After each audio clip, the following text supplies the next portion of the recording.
নবীজি বললেন আম্মা জান আয়েশা সিদ্দিকাকে ডাকতে বলে, আয়েশা রে,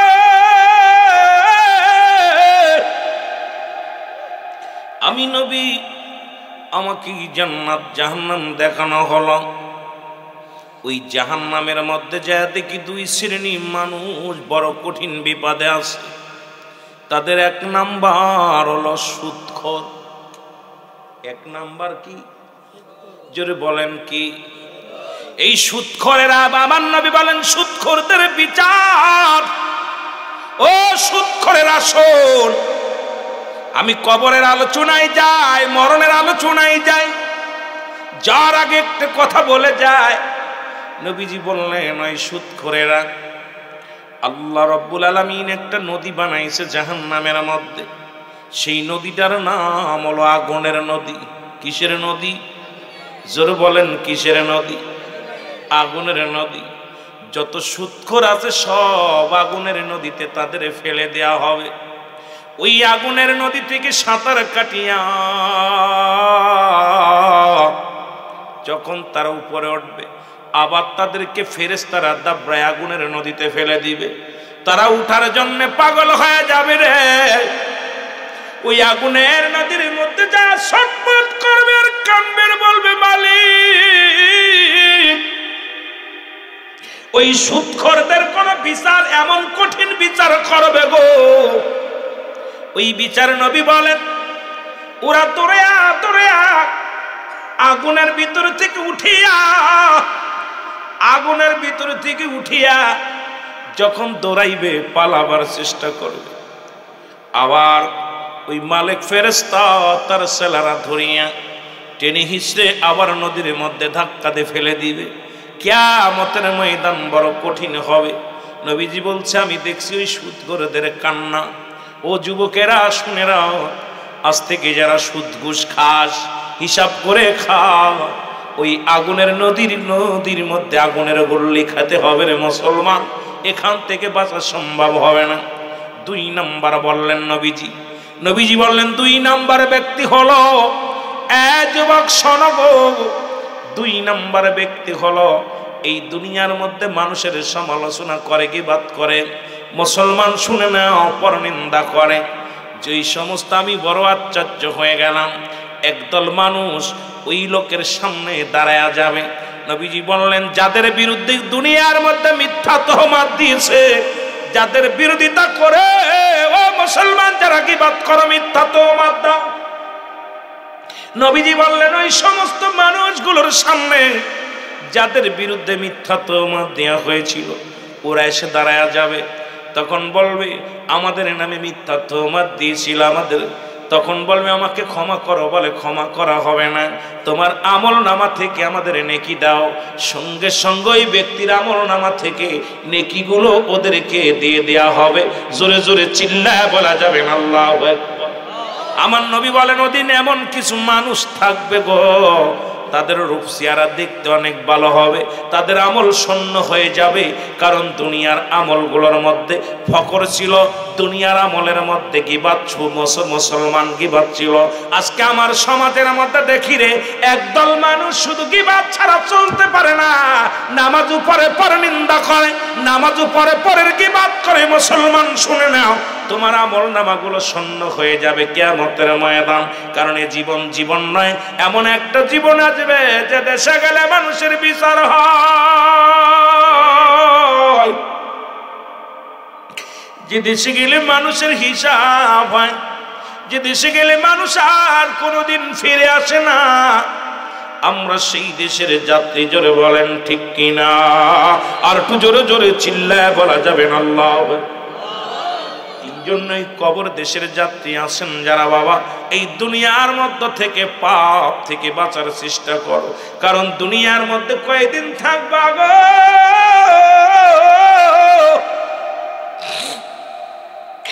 মানুষের তিনটা বিপদ।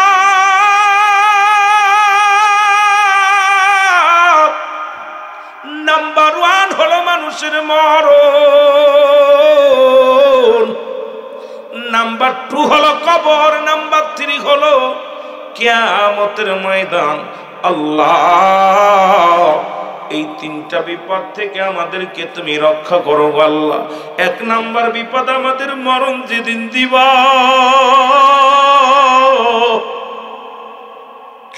যেদিন আজরাইলকে পাঠায়া দিবা গো মালিক, আমাদের মৃত্যুর সময় আমাদের জবানে মধুর কালিমা জারি করে দিও আল্লাহ, আমাদের মৃত্যুটা আসান করে দিও।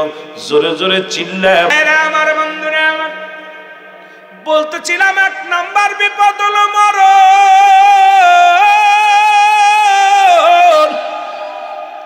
আল্লামা মুফতি আমজাদ আলী সাহেব একটা কিতাব লিখলেন, কিতাবের নাম্বারে শুনিয়া এই কিতাবের মধ্যে লিখতে যা বললেন, দুনিয়ার মানুষ শোনো, মানুষ যখন সাধারণ মৃত্যুবরণ করে, এই মৃত্যুটা হলো ইমানদারে যখন মৃত্যুবরণ করে, আটা গুলাইয়া খামির বানাইয়া এর ভিতরে যদি একটা চুল পড়ে রে মুসলমান, এই চুলটা টান দিয়ে বাইর করলে যেমন খামিরের ভিতর থেকে অনাসে বাইর হয়ে আসে, ইমানদারের মৃত্যুটা তেমনি হয়।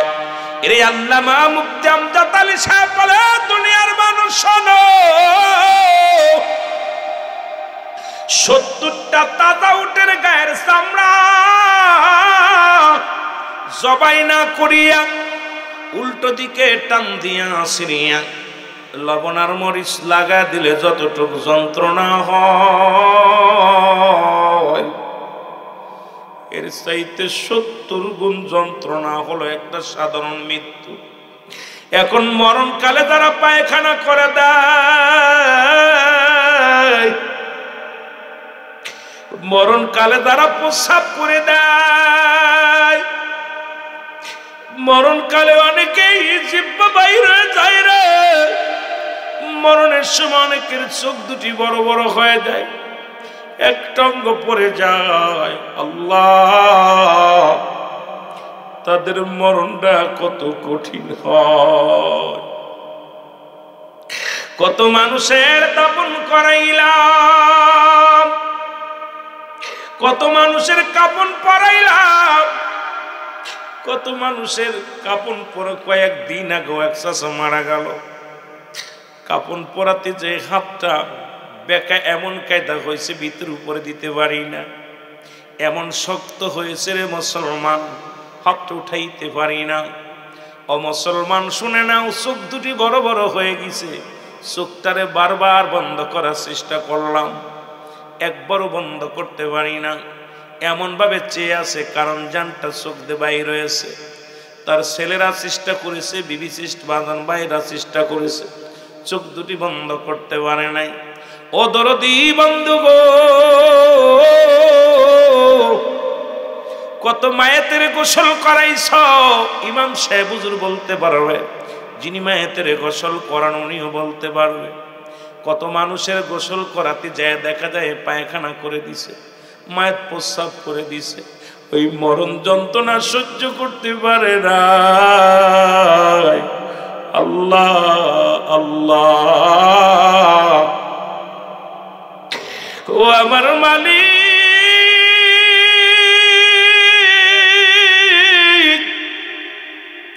আমাদের মরণটা তুমি সহজ করে দিও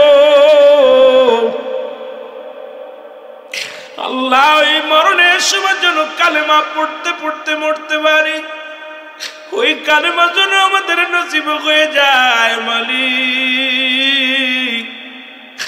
ও আমার আল্লাহ, ওই মরণটা আমাদের সহজ করে দিও। এই মরণের কথা বলতে গেলে চোখের পানি ধরে রাখতে পারি না রে বাবা, কারণ এই দুনিয়ার মধ্যে কতই অন্যায় করলাম।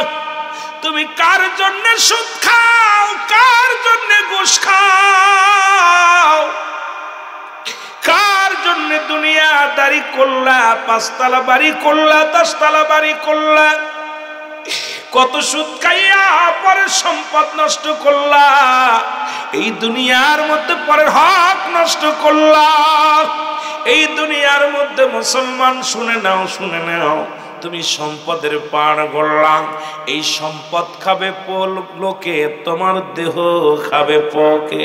এই দেহটা পড়ে থাকবে, এই দেহটা তোমার পোকামাকড়ে খাবে, আর দুনিয়ার সম্পদ তোমার ছেলে খাবে, মেয়ে খাবে, পরিবার পরিজন গাজামত খাবে, এটা বিক্রি করবে, আনন্দ ফুর্তি করবে, আর দুনিয়ায় সম্পদের পাহাড় তুমি গড়ে থুয়ে গেলাম। আর এই সম্পদই তোমার কাল হয়ে যাবে। এমন একটা দিন আসবে ওই সম্পদের কারণেই জাহান্নামে চলে যাওয়া। আমার ভাইয়েরা, আমার বন্ধুরা, আমার এই জন্য আমি প্রায় আলোচনার মধ্যে বলি, দুনিয়ার মানুষ শোনো, তুমি কার জন্য অফিসে বইয়া সুদ খাও, কার জন্য ঘুষ খাও? ওই ছেলে মেয়েদেরকে সুখী রাখার জন্য কত অন্যায় পথে উপার্জন করলা, কত হারাম জিনিস বক্ষণ করলা, তুমি তো কিচ্ছু নিয়ে যেতে পারবা না। চক্ষু দুটো বন্ধ করে দেখো রে মুসলমান, এই দুনিয়ায় যাদের জন্য তুমি কামাই করলা, কেউ তোমার নয়, কেউ তোমার নয়, সবই তোমার পর, সবই তোমার পর। একবার চক্ষু দুটো বন্ধ করে দেখো, এখনই চক্ষু দুটো বন্ধ করেন যারা মাহফিলে আছেন। ডান দিকে তো দেখেন কাউকে দেখা যায় না, বাম দিকে কাউকে দেখা যায় না, সামনে কাউকে দেখা যায় না, পিছনে কাউকে দেখা যায় না। এই দুনিয়ার চক্ষু বন্ধ করে যারা পাশে বসে আছেন মাহফিলের মধ্যে গো, একবার চক্ষু দুটো বন্ধ করে তাকায় দেখো গো, চক্ষু বন্ধ করে দেখো, পাশের মানুষগুলো আর দেখা যায় না। তদ্রূপ এই দুনিয়ার ভিতরে থেকে বিদায় নিলে রে, তোর পাশের মানুষগুলো তোমার জন্য কি করবে? ও বাবারা, এখনো সময় আছে রে, মৌলার বন্দেগি করো, তোমার জিন্দেগি সুন্দর করো। কারণ আল্লাহর আদালতে কোনো কৈফিয়ত চলবে না, কোনো জবাব চলবে না।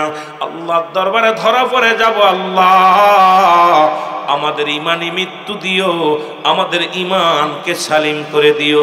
জোরে জোরে চিল্লায় বলা যাবে না আল্লাহু আকবার। মহব্বতের সঙ্গে দুরূদ শরীফ পড়েন আল্লাহুম্মা।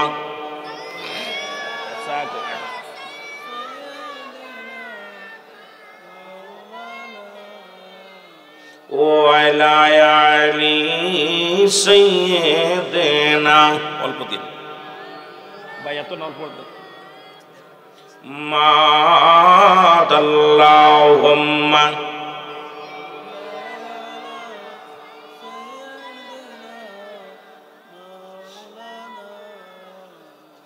ওয়া আলা আলি সাইয়্যিদিনা।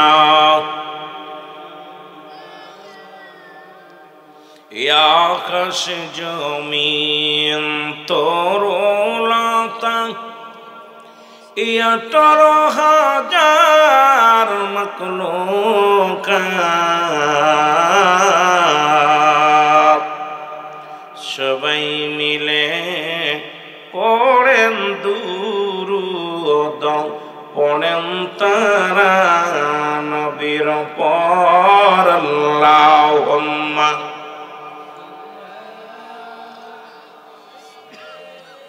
বাজান রে, মহব্বতে দুরূদ পড়েন। একবার পড়লে 10টা গুনাহ মাফ, একবার পড়লে 10টা নেকি আমল নামায় লেখা হবে, 10টা পুরস্কার ইয়াউমাল কিয়ামতের ময়দানে আল্লাহ দিবে। ওয়ালা আলি সাইয়্যিদিনা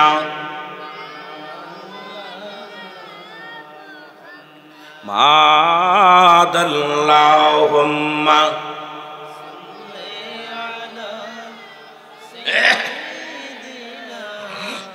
মাওলানা মুহাম্মাদ ওয়ালা আলি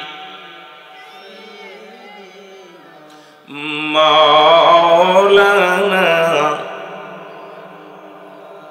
ও মন ঘুমায় না রে,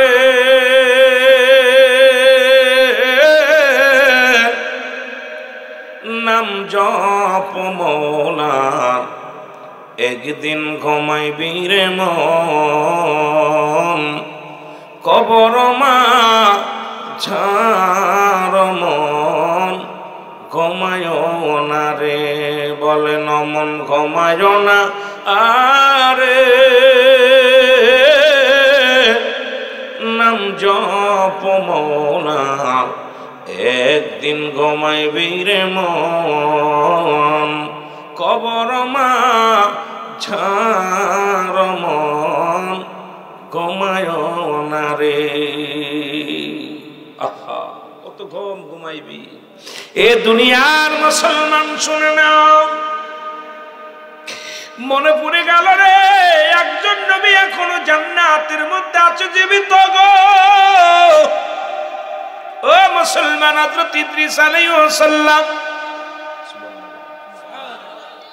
ইদ্রিস আলাইহিস সালাম দুনিয়ার মধ্যে একবার দুনিয়ার মধ্য থেকে মরণ হয়েছে, আবার জিন্দা হয়েছে।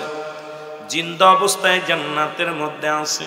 ওই জান্নাত দেখে বড় পাগল হয়ে গেলেন, এই জান্নাতটা পছন্দ করে নিলেন।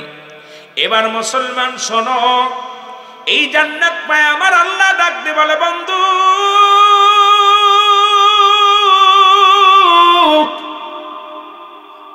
তুমি জান্নাত পায় খুশি কিনা? ইদ্রিস আলাইহিস সালাম ডাক দিয়ে বলে, আমার আল্লাহ, তোমার জান্নাত পায় বড় খুশি, তবে আমার বড় কষ্ট, আমার মৃত্যু যন্ত্রণা। তোমার আজরাইল আমার রূহটা কেমনে নিছে, আমার বড় কষ্ট দিছে। ও যুবক শোন, একটু মরণের কথা কেন তোর অন্তরে ভয় লাগে না? ইদ্রিস আলাইহিস সালাম ডাক দিয়ে বলে, আল্লাহ,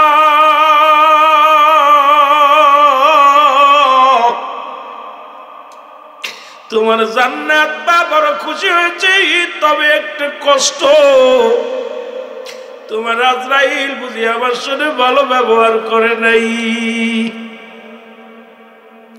আল্লাহ বলে, আজরাইল রে, তাড়াতাড়ি যা, আমার বন্ধুর কাছে যা। জিবরিল আমিন আসিয়া সালাম দা, আসসালামু আলাইকুম নবী ইদ্রিস আলাইহিস সালাম গো। ইদ্রিস আলাইহিস সালাম বলে, আজরাইল রে, আগে বলো আমার জানটা কেমনে তুমি বাইর করেছো, আমার মৃত্যুটা কেমনে হয়েছে আমার বলো। আজরাইল কয়, হুজুর, আমি সবার জান কবজ করতে দুনিয়ার মধ্যে আসি না, আমি এত বড় দানব,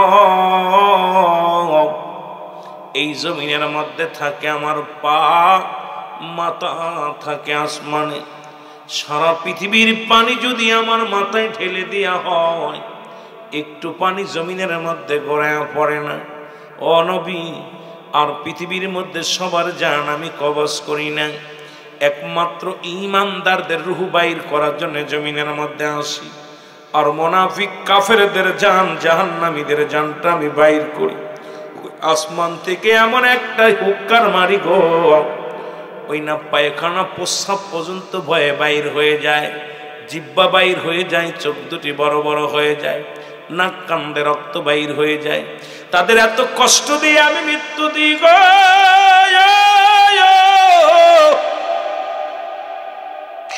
আল্লাহর নবী ইদ্রিস আলাইহিস সালাম বলে, আজরাইল, আগে বলো আমার মৃত্যুটা তুমি কেমনে নিছো গো, জানটা তুমি কেমনে নিছো, মৃত্যু কেমনে হলো? বলে, হুজুর, মায়ের বুকে দুধ খাইতে খাইতে সন্তান যেমনি ঘুমায়া যায়, আপনার রূহটা আমি এত আসানে নিছি, শুধু আপনার মাথার উপরে হাতখানা রেখেছিলাম, কষ্ট দিই নাই, কোনো কষ্ট দিই নাই। ইদ্রিস আলাইহিস সালাম একটা চিৎকার মেরে বলে, আজরাইল রে, এই মৃত্যু যদি এত কঠিন হয়, ও আজরাইল, এই মৃত্যু যদি এত কঠিন হয়, যারা যন্ত্রণা দিয়া যাদের মৃত্যু দাও গো, যাদের মরণের সময় পায়খানা করে দেয়, যারা মরণের সময় যাদের জিহ্বা বাইর হয়ে যায়, মরণের সময় যাদের চোখ দুটি বড় বড় হয়ে যায়, একটা অঙ্গ পড়ে যায়, তাদের মৃত্যুটা কত কঠিন হয়, জোরে জোরে চিল্লায় বলা যাবে না আল্লাহু আকবার।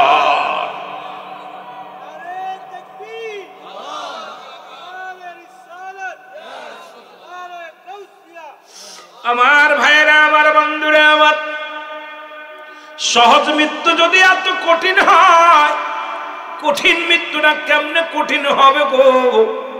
এই মরণের স্বাদ গ্রহণ করা লাগবে।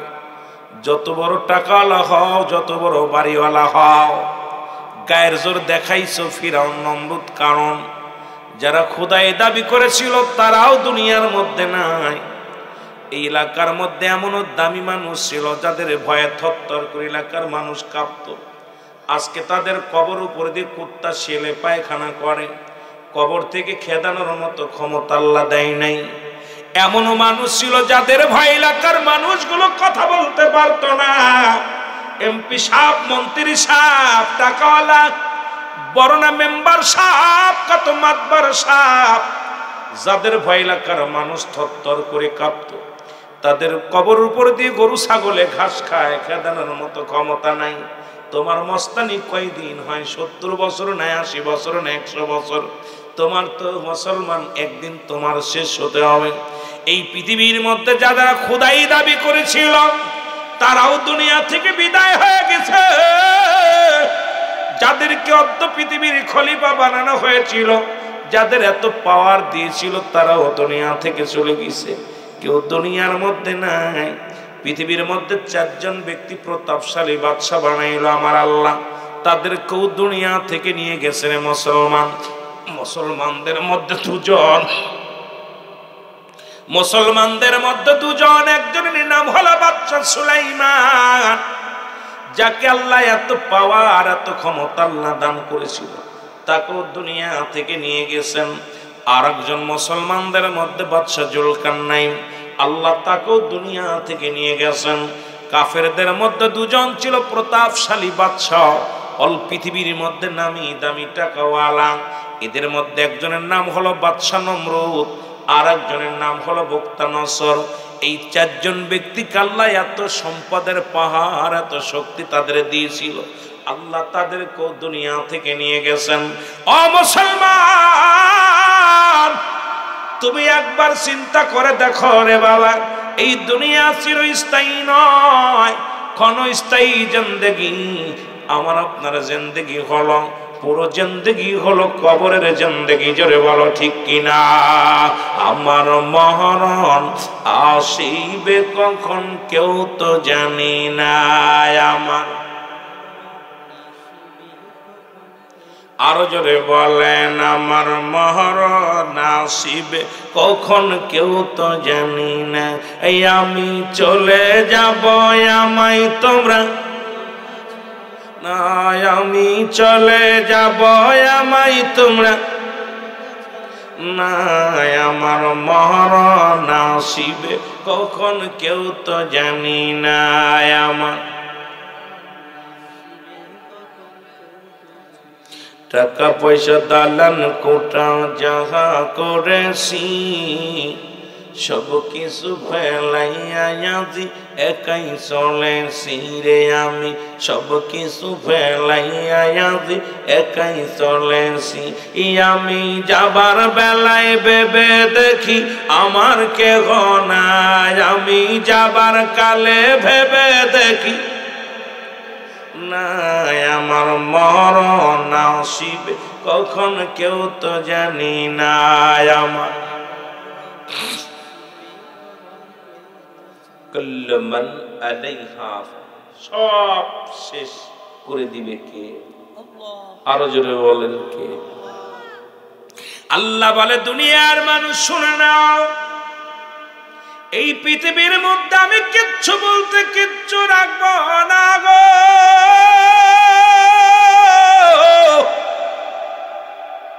এই জমিনের মধ্যে 3 ভাগ পানি, 1 ভাগ মাটি।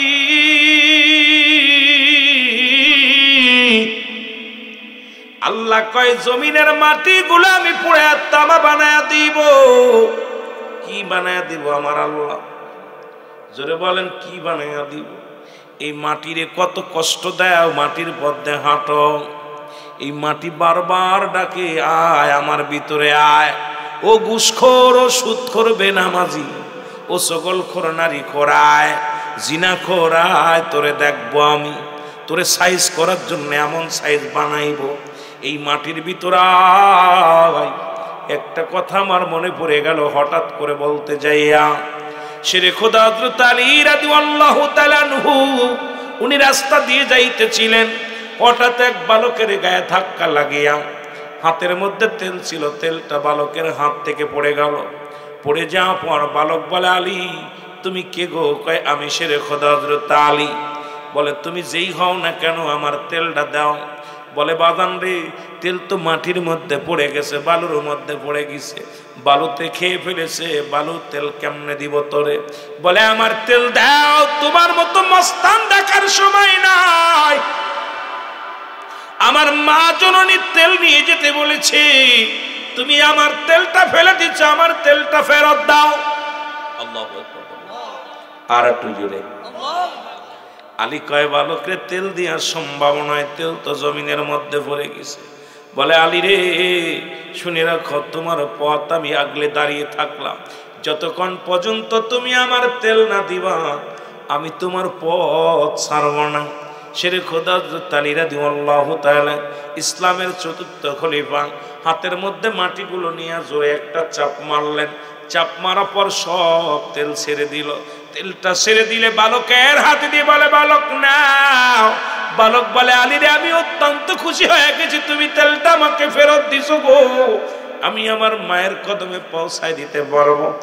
যখন তেলটা নিয়ে বালক চলে গেল, পিছন থেকে আলী ওরাও না দিলেন, পিছন থেকে মাটি ডাক দেয়, আলী আলী। আলী রাদিয়াল্লাহু তাআলা তাকাতে করে হযরত আলী পিছন দিকে তাকা, বলে কে রে আমার নাম ধরে ডাকিস? পিছন তাকায় দেখে কেউ কাউকে দেখা যায় না। আবার ডাকতে বলে আলী। পিছনে তাকায় দেখে কাউকে দেখা যায় না। তৃতীয়বার ডাকতে বলে আলী তুমি কই যাও, দাঁড়াও। আল্লাহু আকবার। আলী দাঁড়ায় গেলেন। মাটি বলে, আলী রে শোনো, তুমি আমারে দেখবা না, শোনো আমি মাটি, তোমাকে বলতেছি শুনে নাও। আজকে আমারে যেমন চাপ দিয়ে আমার হাড্ডি বাংলা, মনে রেখো আমার ভিতরে তুমি আসবা, সেদিন আমিও তোমার হাড্ডি গুড্ডি ভেঙ্গে তছনছ করে দিব। হযরত আলী একটা চিৎকার মেরে নবীর কদমে যে কাঁদে আর বলে, নবী গো,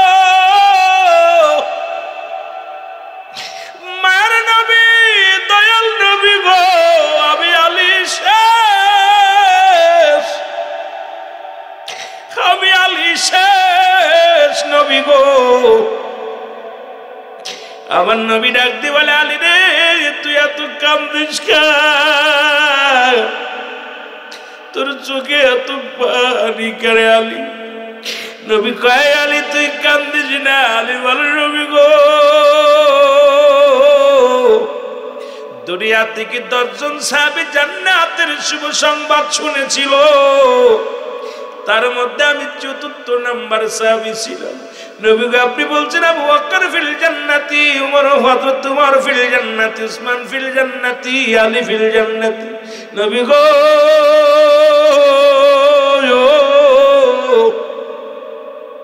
ওই 10 জন সাহাবীদের মধ্যে আমিও 4 নাম্বার সাহাবী।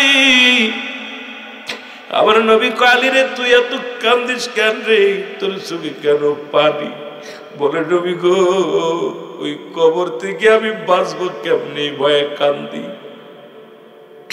আরে কপাল পুরা যুবক নবীর সাহাবীরা কান্দে, আরে কপাল পুরা যুবক ওই মরণের ভয়ে নবীর সাহাবীরা কান্দে, মাটির ভয়ে কান্দে। আর তোরা গাঁজা খাস সেই মাটির মধ্যে বইয়া, বিড়ি খাস সেই মাটির মধ্যে বইয়া, মদ টান সেই মাটির মধ্যে বইয়া, তোদেরকে একবার মরণের চিন্তা হয় না? কবর তোরে ছাড়বে না। জোরে জোরে চিল্লায় বলা যাবে না আল্লাহু আকবার। নবী বলে, আলী রে তুমি কেন এত কান্দ পেরেশানিত? বলে, নবী গো আজকে এই কাজটা করেছি, মাটি আমাকে বলছে আলী তুমি যেই হও না কেন গো ভেঙ্গে দিব রে মুসলমান। হযরত নবী রাসূল আকরাম সাল্লাল্লাহু আলাইহি ওয়াসাল্লাম দোয়া করে।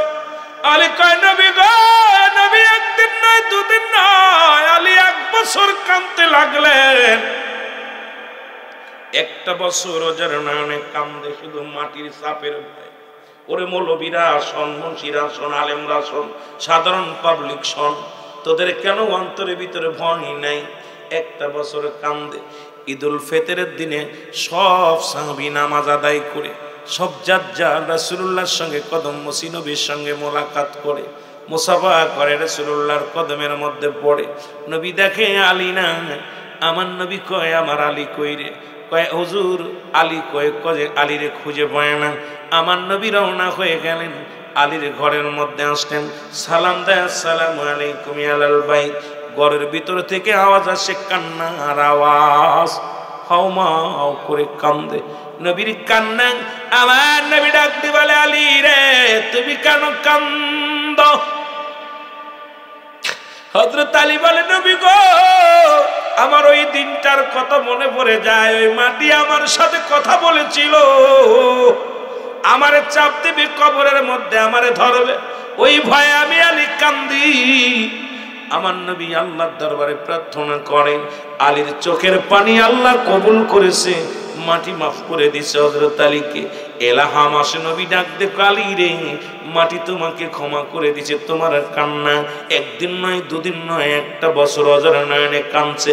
আর আমরা সেই মাটির উপরে কত পাপ করি, কতই অন্যায় করি। মুসলমান শুনে নাও, এই মাটির ভিতরে যখন যাব, কেউ দেখার মতো কেউ থাকবে না, বন্ধু থাকবে না, বান্ধব থাকবে না, বিবি থাকবে না, ছেলে থাকবে না, আত্মীয়স্বজন থাকবে না। ওই মাটির কবরে কেমনে থাকবো? আল্লাহ আল্লাহ, মাটির কবরে কোনো বাতি নাই, মাটির কবরে কোনো সাথী নেই, মাটির অন্ধকার কবরে কবর, তোর ওই অন্ধকারের ভিতরে কেমনে থাকবো আল্লাহ? ওই কবরের জিন্দেগি কেমনে কাটাইব আল্লাহ? নির্জন কবরে যেদিন রেখে দিবে আল্লাহ, আল্লাহ এই দুনিয়ার সব গুনাহ মাফ করিয়া দিও। ওই 2 নাম্বার বিপদ আমাদের কবর, ওই কবর থেকে আমাদেরকে দয়া করো, কবরে আযাব থেকে যেন আমরা বাঁচতে পারি। জোরে জোরে চিল্লায় বলা যাবেন আল্লাহু আকবার। মহব্বতের সঙ্গে দুরূদ শরীফ পড়েন, আল্লাহুম্মা।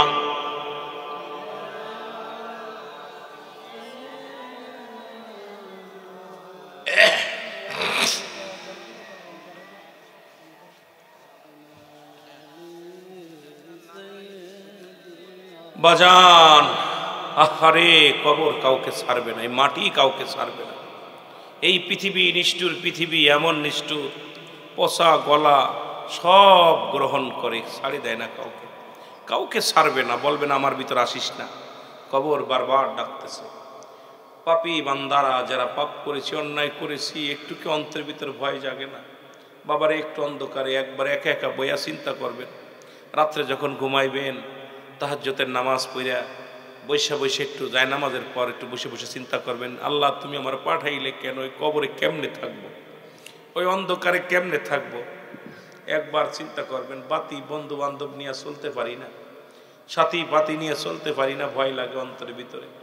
কিন্তু এই কবরটায় আমি কেমনে থাকবো, যেখানে বাতি নাই, সাথী নাই, বন্ধু নাই, বান্ধব নাই, আলো নাই? এই ঘরটায় কেমনে? এই যে শীতের ভিতরে কত কম্বল গায়ে দিতেছি, চাদর গায়ে দিতেছি, শীতের কত কাপড় গায়ে দিচ্ছি, তাও কাজ হচ্ছে না। কিন্তু এই কবরটা তো ঠান্ডা মাটি, যেখানে কোনো বিছনা নাই, কেমনে ছুঁয়ায় দিবে ভাই? ওই মাটির চিন্তা যদি কোনো ব্যক্তির ভিতরে আসে, সে তো কোনোদিন অন্যায় করতে পারে না।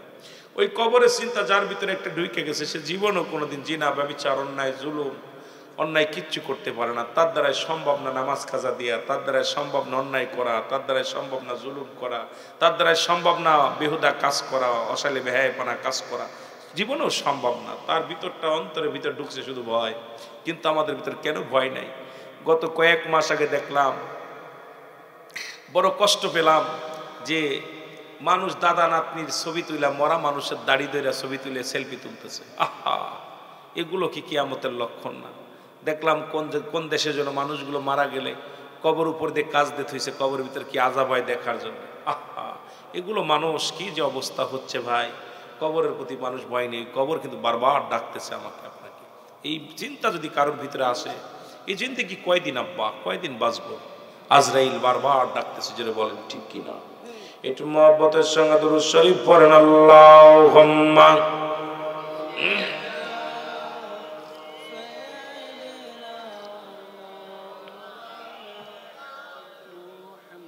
ওয়ালা আলি সাইয়্যিদিনা।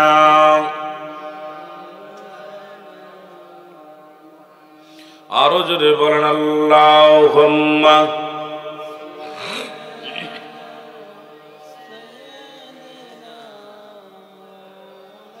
না মুহাম্মাদ ওয়ালা আলি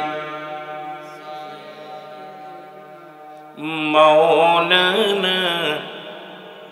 এ দুনিয়ার মানুষ, আমি যে কথা বলতেছিলাম, আল্লাহ বলে বান্দারে কিচ্ছু বলতে কিচ্ছু আমি রাখবো না। মনে আসেনি বাবা?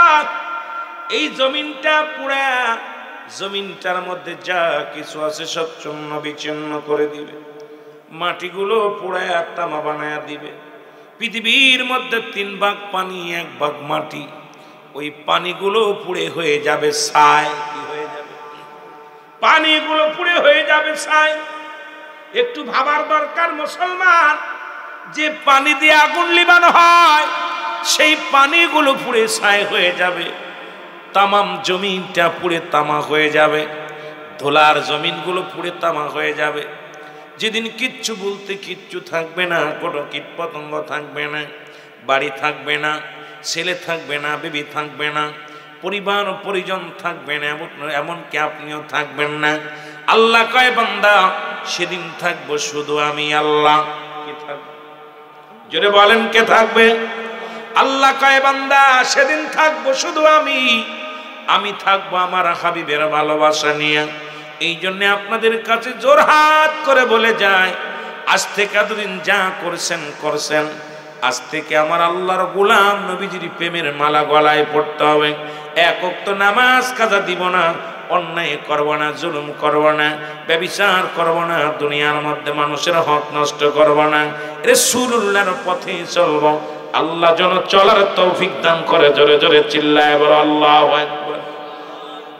আমার ভাইরা, আমার বন্ধুরা, আমার 2 নাম্বার বিপদ হলো মানুষের কবর। ওই মৃত্যুর মধ্যে যদি থাকি রে মুসলমান, সারা রাত পার হয়ে যাবে, শেষ করতে পারবো না। 2 নাম্বার বিপদ হলো মানুষের মরণ। জোরে বলেন আল্লাহু আকবার। একটু জোরে জোরে চিল্লায় বলেন আল্লাহু আকবার। 2 নাম্বার বিপদ হলো মানুষের মরণ। 1 নাম্বার মরণ, 2 নাম্বার হলো কবর। কবর বলতে বোঝায় মানুষের মৃত্যুর পর থেকে শুরু করে কিয়ামত পর্যন্ত জগৎটাকে বলা হয় কবরের জগৎ। জোরে বলো আল্লাহু আকবার। আর একটু জোরে বলো আল্লাহু আকবার। আস্তে কইবেন না, জোরে কইবেন। 2 নাম্বার বিপদ হলো মুসলমান কবর। এই কবর কাউকে ছাড়বে না। ওই কবর বারবার ডাকায়, আমার ভিতরে আয়, আমার ভিতরে আয়, তোরে দিকে নিব ঘুষখোর, আমার ভিতরে আয় সুদখোর, আমার ভিতরে আয় জিনাখোর, আমার ভিতরে আয় মদখোর, আমার ভিতরে আয় গাঁজাখোর, ইয়াবাখোর, আয় আমি তোরে দেখে নিব, আমি তোরে দেখে নিব। শেষ পরিণতি হবে ভয়ঙ্কর মুসলমান। ওই কবরে যেদিন শোয়া দিবে, কবরটার মধ্যে বড় ভীষণ আযাব হবে। এ মুসলমান শোনো, 3 নাম্বার বিপদ হলো আপনার আমার কিয়ামতের ময়দান। ওদিন বড় সন্নিত হবে, যেদিন বিশাল কঠিন হবে। মুঠো হাত উপরে সূর্যোদয় হবে, মাটিগুলো, এই তামাম পৃথিবীর মাটিগুলো পড়ে তামা হবে, তামাম জমিন তামার উপরে হাসরের ময়দান সংগঠিত হবে। মানুষগুলো সব দৌড়াবে, প্রশানিত হয়ে যাবে। মাটির মধ্যে মানুষগুলো, এ মুসলমান, খামের মধ্যে সাঁতারে কাটবে। মানুষগুলো কেউ মুঠো হাত উপরে সূর্য উদয় হওয়ার পর কারোর মস্তিষ্ক গুলো গলে গলে জমিনের মধ্যে পড়বে। কেউ গ্রামের মধ্যে সাঁতার কাটবে, কেউ গিরা পানি, কেউ গলা পানির মধ্যে দৌড়াবে। মানুষগুলো সব দৌড়াবে, নাফসি নাফসি করে দৌড়াবে। রে মুসলমান শোনো, সেদিন পিতা পুত্রের কাছে, মুসলমান শোনো, পিতা পুত্রকে চিনবে না, ভাই ভাইকে চিনবে না, বন্ধু বন্ধুরে চিনবে না, বিবি স্বামীরে চিনবে না, স্বামী বিবিরে চিনবে না। সেদিন কেউ কারোর পরিচয় দিবে না, সবাই দৌড়াবে, নাফসি নাফসি করে দৌড়াইবে। দৌড়াইয়া চলে যাবে মুসলমান আদম আলাইহিস সালামের কাছে। অনেক লম্বা আলোচনা বাবারা, গভীর রাত হয়ে যায়, প্রায় 2টা বাজতে চলল। আপনাদেরকে নিয়ে যদি কবরে আলোচনায় যায়, ওই নুমান ফেরেশতার আলোচনায় চলে যেতাম, মুনকার নেকির আলোচনায় চলে যেতাম, রাত বেশি হয়ে যেত। আপনাদেরকে নিয়ে একটা কথা বলে যায়, সব মানুষগুলো দৌড়ায়া যাবে। সেদিন নাফসি নাফসি করে দৌড়াইবে। সব নবীগণ পেরেশানির মধ্যে, পেশারের মধ্যে থাকবে, টেনশনে থাকবে। উম্মতিরা দৌড়ায়া যাবে আদম আলাইহিস সালামের কাছে। আদম বলবে, ও উম্মতিরা, তোমরা কেন আমার কাছে কান্দো? আমি আদম আজকে পেরেশানের মধ্যে আছি, কারণ আমি একটা ভুল করেছিলাম, আল্লাহর দরবারে কেঁদেছিলাম, রব্বানা যালামনা আনফুসানা ওয়া ইল্লাম তাগফির লানা ওয়া তারহামনা লানাকুনান্না মিনাল খাসিরিন। আমি আদম সেদিন কেঁদেছিলাম আল্লাহর দরবারে, আমি নিজেই তো বিপদের মধ্যে আছি, পেরেশানিতে আছি। তোমরা চলে যাও হযরত, ও মুসলমান শুনে নাও, চলে যাও কোথায়? ওই ইউনূস আলাইহিস সালামের কাছে। ইউনূস আলাইহিস সালাম বলে চলে যাও কার কাছে? ইব্রাহিমের কাছে। ইব্রাহিম আলাইহিস সালাম বলবে চলে যাও মুসার কাছে। এই রকম এক একজন নবীর কাছ থেকে মানুষ বিদায় হয়ে যাবে।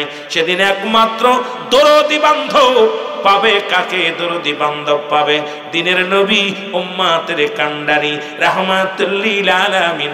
এই জন্য নবী বলেন, হায়াতি খায়রুল লাকুম, আমার হায়াতের জিন্দেগিটা উম্মতের জন্য কল্যাণ স্বরূপ। আমার নবী কয় ওয়াফাতি খায়রুল লাকুম ওয়া মামায়াতি খায়রুল লাকুম। নবী কয় উম্মতিরা রে, কারণ ওই আমি নবী উম্মতের কল্যাণের জন্য বিদায় নিলাম।